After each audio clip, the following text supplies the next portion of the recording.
White rice ആണോ brown rice ആണോ wait ലോസിന് നല്ലത്? നോക്കാം.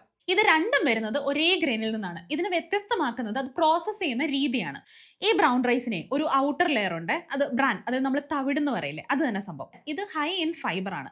നമുക്ക് ഡൈജഷൻ വളരെ സ്ലോ ആയിരിക്കും. അതിന്റെ അർത്ഥം ഇത് നമ്മൾ കഴിച്ചു കഴിഞ്ഞിട്ടുണ്ടെങ്കിൽ കുറേ നേരത്തേക്ക് നമ്മൾ ഫുള്ളർ ആയിട്ട് വെക്കാൻ ഇത് ഹെൽപ്പ് ചെയ്യും. അത് മാത്രമല്ല, ഇത് ഇമ്മീഡിയറ്റ് ആയിട്ട് നമ്മുടെ ബ്ലഡ് ഷുഗർ സ്പൈക്ക് ചെയ്യത്തില്ല.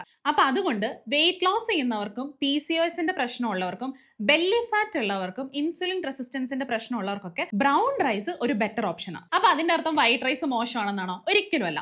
ഈ വൈറ്റ് റൈസിൽ ആ ഔട്ടർ ലൈനിൽ പ്രോസസ് ചെയ്യുന്ന സമയത്ത് അത് റിമൂവ് ചെയ്തിട്ടുണ്ടാവും. അതുകൊണ്ട് തന്നെ വൈറ്റ് റൈസ് കുറച്ചുകൂടി സോഫ്റ്റ് ആയിരിക്കും.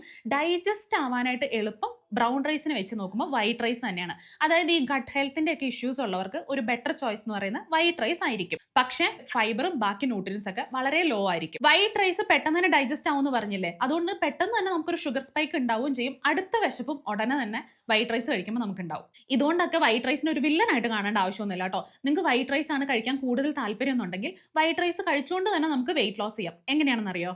ഇത് കഴിക്കുന്ന സമയത്ത് എപ്പോഴും അതിൻ്റെ കൂടെ ഒരു പ്രോട്ടീൻ സോഴ്സ്, ദാളായിക്കോട്ടെ, ചിക്കൻ ആയിക്കോട്ടെ, പനീർ ആയിക്കോട്ടെ, അതുണ്ടാവണം.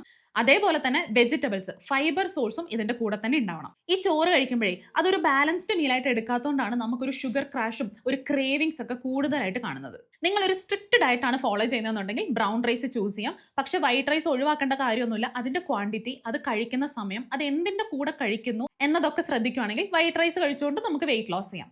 അപ്പൊ ഈ വീഡിയോ യൂസ്ഫുൾ ആയെന്നുണ്ടെങ്കിൽ ഫോളോ ചെയ്യാൻ മറക്കണ്ട. ഫാമിലിക്കും ഫ്രണ്ട്സിനൊക്കെ ഈ ഇൻഫർമേഷൻ ഷെയർ ചെയ്ത് കൊടുക്കുക. ബൈ.